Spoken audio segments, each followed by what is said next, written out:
आज 14 मे 2020 आमरण उपोषणाबद्दल बऱ्याच शिक्षकांनी माहिती विचारलेली होती.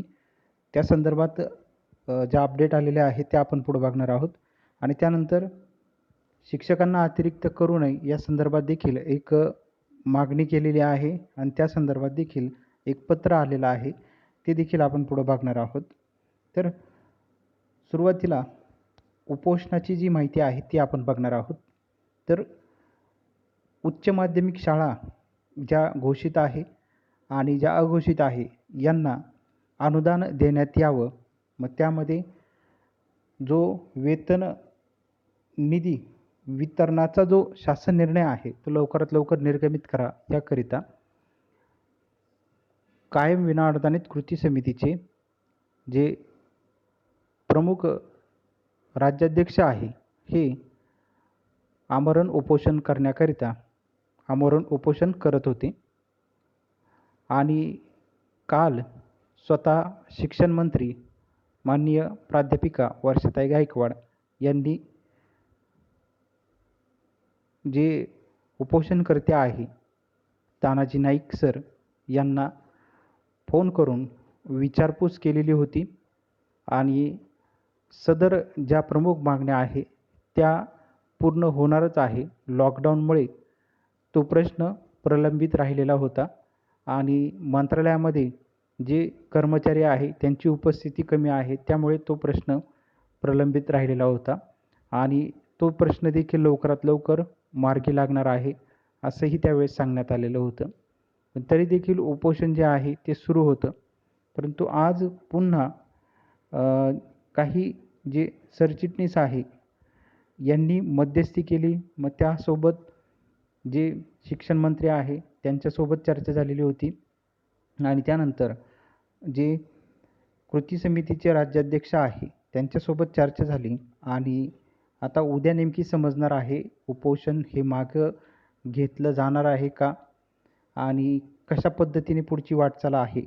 तर या संदर्भात महाराष्ट्र प्रदेश काँग्रेस कमिटीचे जे प्राध्यापक प्रकाश सोनवणे सर, सरचिटणीस प्रभारी शिक्षक सेल यांचं एक पत्र जे आहे ते पत्र आपण बघणार आहोत. यामध्ये स्पष्ट जी माहिती दिलेली आहे.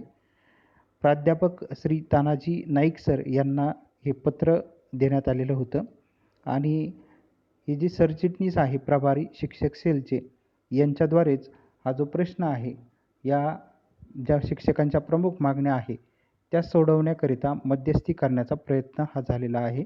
त्यामध्ये शिक्षण मंत्री आणि जे राज्याध्यक्ष आहे कायम विनाअनुदानित कृती समितीचे यांच्यामध्ये जे काही प्रमुख प्रश्न होते शिक्षकांचे ते सोडवण्याकरिता मध्यस्थी केलेली आहे आणि आता उद्या समजणार आहे. जे अध्यक्ष आहे हे व्हिडिओमार्फत, कारण आता लॉकडाऊन असल्यामुळे फक्त जे ऑनलाईन पद्धतीने सर्व शिक्षकांसोबत चर्चा करून पुढील दिशा जी आहे ती ठरवणार आहे. तर हे होत असतानाच जे प्रभारी महाराष्ट्र प्रदेश काँग्रेस कमिटीचे प्राध्यापक प्रकाश सोनवणे सर, सरचिटणीस प्रभारी शिक्षक सेलचे यांनी जे अध्यक्ष आहे प्राध्यापक श्री तानाजी नाईक सर, महाराष्ट्र राज्य कायम विनाअनुदानित उच्च माध्यमिक कनिष्ठ महाविद्यालय कृती समिती यांना एक पत्र दिलेलं होतं. सर, तुम्ही व तुमचे संघटनेचे पदाधिकारी दिनांक 11 मे 2020 पासून राहत्या घरी आमरण उपोषणास बसले आहेत. याची संपूर्ण कल्पना आज दिनांक 14 मे 2020 रोजी शालेय शिक्षण मंत्री महोदया प्राध्यापिका वर्षाताई गायकवाड यांना दिली. त्यांना प्राप्त झालेल्या माहितीनुसार तुमची व तुमच्या सौ शारदा नाईक यांच्या प्रकृतीची विचारपूस केली व त्या म्हणाल्या, सोनवणे सर, हा प्रश्न सोडवण्याचा मी प्रयत्नात आहे. लवकरच सुटेल. अघोषित प्रश्नही मार्गी लावू. मात्र तुमच्यातर्फे म्हणजेच पक्ष सरचिटणीस प्राध्यापक नाईक सरांना उपोषण मागे घ्यायला सांगा.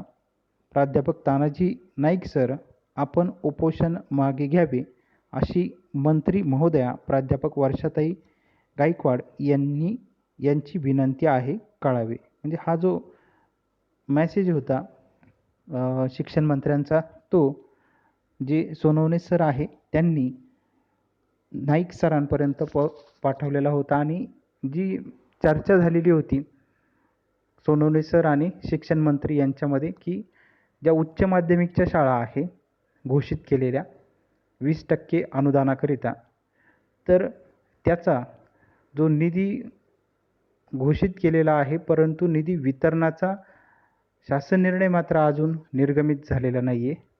तर त्याकरिता लवकरात लवकर, मग त्यामध्ये सांगण्यात आलं 4 ते 8 दिवसामध्ये मंत्रालयामध्ये सर्व माहिती घेऊन हा जो शासन निर्णय आहे तो निर्गमित करण्यासाठीच्या सर्व प्रक्रिया पूर्ण करून तोही शासन निर्णय निर्गमित केला जाईल आणि जी गोड बातमी आहे ती लवकरच समजेल असं सांगण्यात आलेलं आहे. आणि त्या संदर्भात मंत्रालयामध्ये ज्या विविध पदाधिकारी आहे, अधिकारी आहे, त्यांची उद्या, म्हणजे हे जी आज दिवसभरात घडामोड झाल्यानंतर काही विविध शिक्षक संघटनेचे जे पदाधिकारी आहेत त्यांच्यामार्फत पुन्हा सांगण्यात आलेलं होतं की उद्या ऑनलाईन पद्धतीने मंत्रालयामधील जे प्रमुख अधिकारी आहे यांच्यासमवेत जे शिक्षण क्षेत्रातील महत्त्वाचे प्रश्न आहे की ज्यामध्ये विनाअनुदानितला अनुदानित करण्यासंदर्भात प्राथमिक, माध्यमिक, उच्च माध्यमिक त्यामध्ये 20% म्हणजे सुरू झालेलं 20%, पुढचा टप्पा 20%चा म्हणजे 40%, अघोषितला ज्या अघोषित शाळा आहे त्यांना घोषित करणे, या सोबत जे पेन्शनचा एक महत्त्वाचा निर्णय आहे व इतर शिक्षण क्षेत्राच्या संबंधित महत्त्वाचे जे प्रश्न आहे त्यावरती उद्या मंत्रालयामध्ये बैठक होणार आहे अशी प्राथमिक माहिती समजत आहे. आता यामध्ये हे प्रश्न मांडले जातील का ही उद्याच आपल्याला नेमकी समजणार आहे बैठक झाल्यानंतर. आणि त्यानंतर जे अनुदानासंदर्भातील जी काही फाईल आहे ती फाईल वित्त विभागाकडे पाठवण्यात येणार आहे असंही सांगण्यात येत आहे, अशी ही माहिती प्राथमिक माहिती समजत आहे. परंतु ही सर्व कन्फर्म उद्या जेव्हा सर्व या प्रक्रिया पूर्ण होतील त्याच वेळेस आपण म्हणू शकतो की हे सर्व झालेलं आहे. परंतु आज जेव्हा सोनवणे सर, शिक्षण मंत्री आणि नाईक सर यांचं जेव्हा प्रमुख मागण्यांसंदर्भात बोलणी झालेली होती सर्व, तर त्यावेळेस जो महत्त्वाचा दुसरा प्रश्न होता, ज्या अघोषित शाळा आहे त्यांना देखील घोषित करण्यात येणार आहे, सदर प्रश्न देखील मार्गी लागणार आहे, हे देखील त्यावेळी स्पष्ट सोनवणे सरांनी सांगितलेलं आहे की हा देखील प्रश्न ज्या शिक्षण मंत्री महोदया आहे या मार्गी लावणार आहे. वर्षाताई गायकवाड हा प्रश्न मार्गी लावणार आहे. विनाअनुदानित हा शब्दच पूर्ण जो काही मोठा जटिल प्रश्न आहे हा प्रश्न लवकरात लवकर मार्गी लावणार आहे असं देखील त्यावेळेस सांगण्यात आलेलं आहे. मग आता उद्या मंत्रालयात बैठक होणार का, सर्व अधिकारी येणार का, ऑनलाईन बैठक होणार का, जे काही विनाअनुदानितचे प्रश्न आहे प्राथमिक, माध्यमिक, उच्च माध्यमिकचे हे सोडवले जाणार का, कशा पद्धतीने पूर्तता होईल आणि जी उच्च माध्यमिकची जी काही फाईल आहे ती अर्थ विभागाकडे किती दिवसामध्ये जाऊन जो वेतन निश्चितीचा आदेश आहे तो किती दिवसामध्ये निर्गमित होईल, हे जे काही प्रश्न आहे शिक्षकांना पडलेले याचे अजून देखील उत्तर जे आहे ते मात्र शिक्षकांना मिळालेले नाही आहे. आणखी किती दिवस यामध्ये जाणार आहे, परंतु एवढंच आज समजलेलं आहे, जे आमरण उपोषण झालं त्यानंतर जी काही प्राथमिक माहिती आली का उद्या मीटिंग होणार आहे. कारण करोनासारख्या एवढ्या मुंबईमध्ये किती पद्धतीने, कशा पद्धतीने याचा फैलाव होत आहे, तरी देखील मंत्रालयामध्ये मीटिंग होणार आहे असं समजत आहे.